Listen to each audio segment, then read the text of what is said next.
যে আজ ঝড়ের কারণে নিচু জায়গাগুলিতে প্লাবন হওয়ার সম্ভাবনা আছে।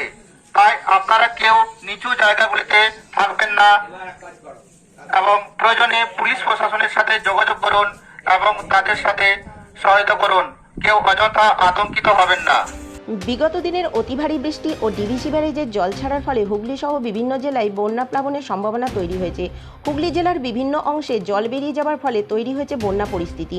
আজ চন্দননগর পুলিশ কমিশনারেটের অন্তর্গত চুঁচুড়া থানার উদ্যোগে চুঁচুড়া শহরের গঙ্গার জলস্তর বৃদ্ধির ফলে ও জোয়ারের কারণে প্লাবিত হওয়ার আশঙ্কায় জনস্বার্থে সকল মানুষদের সতর্কীকরণের প্রচার করা হলো। চুঁচুড়া বিপজ্জনক ঘাটগুলিতে পুলিশ প্রশাসন দ্বারা সাধারণ মানুষদের গঙ্গায় জোয়ারের জলসহ বানের আশঙ্কায় গঙ্গায় নামতে সতর্কীকরণ চালানো হলো। চুঁচুড়ার বৈষ্ণবঘাটেও গঙ্গার জলস্তর বৃদ্ধির চিত্র ধরা পড়ল। চুঁচুড়া থানার পক্ষ থেকে আপনাদের সকলকে জানানো যাচ্ছে আজ নিচু জায়গাগুলিতে জোয়ারের কারণে জোয়ারের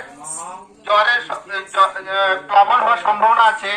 তাই আপনারা কেউ নিচু এলাকাগুলিতে থাকবেন না। প্রয়োজনে পুলিশ প্রশাসনের সাথে সহযোগিতা করুন এবং তাদের সাথে যোগাযোগ করুন। কেউ অযথা আতঙ্কিত হবেন না।